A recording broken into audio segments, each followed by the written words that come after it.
Ассаламу алейкум, урматтуу көрөрмандар. Сиздер менен кайрадан Көк Бөрү каналы. Бул чыгарылышта биздин сүйүктүү спортубузда болуп жаткан акыркы жаңылыктар менен бөлүшөбүз.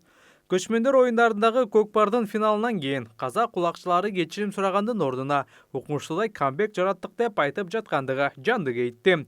Бул видеодо казактын мен деген улакчыларынын оюндан кийин интервьюларын сунуш кылабыз. Каналды колдоп лайк жана комментарий жаза кетиңиздер.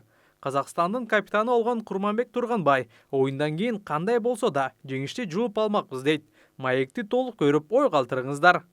Бүгүнкү 5-дүниежүзүлүк көчмөндөр оюнда Аллага шүкүр жеңиске жеттик. Оюн өздөрүңүз көргөндөй өтө тартыстуу болду. 20 минуттан 2 тайм 40 минут чаптык, коза 10 минут алтын салымга чаптык. Өздөрүңүз көргөндөй алтын салым ээлери болуп, казак элине жеңис сыйладык. 4 камтоо боюнча Кыргызстандын лидеринен чексиздикти кошуп ал. 4 жумага болгону 500 сом. Максималдуу ылдамдыктагы чексиз интернет.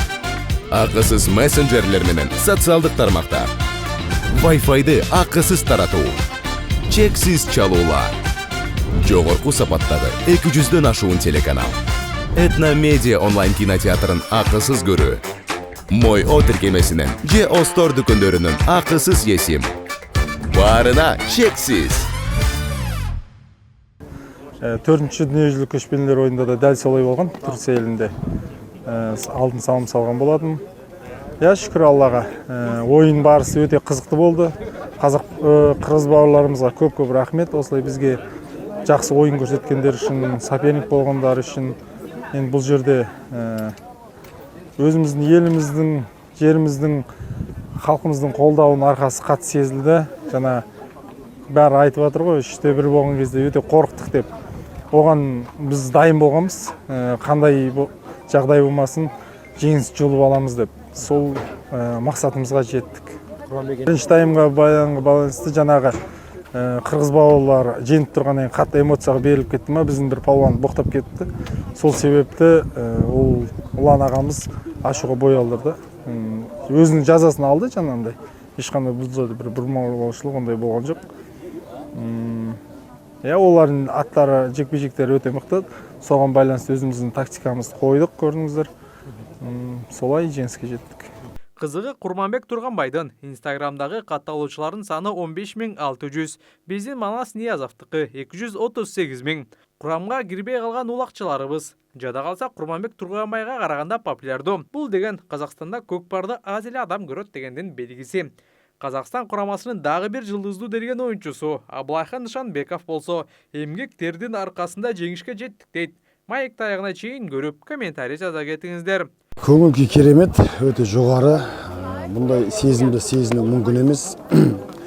Наустан көрүп атканыңыздар чыгасыздар. Бүгүнкү казактын тарыхый жеңис болду бул. Жалгыз менин эмес, команданын эмес, бүкүл казак элинин жеңиси деп билем. Улуттук спортубуз дамый берсин, көк туубуз көккө желбирей берсин, улуттук оюнубуз көкпар тек әлемге тааныла берсин. Мынау канчама сбор болду, канча маңдай тер, сонун баарын актадык деп ойлойм. 6 сбор болду. Мына федерация тараптан эч кандай кемчилик болгон жок.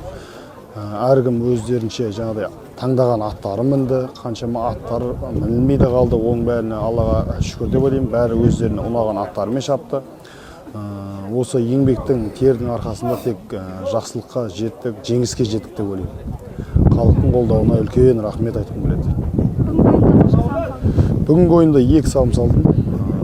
Сол соңғы минуттарда қарсылас қырғыз теңестіріп кетті.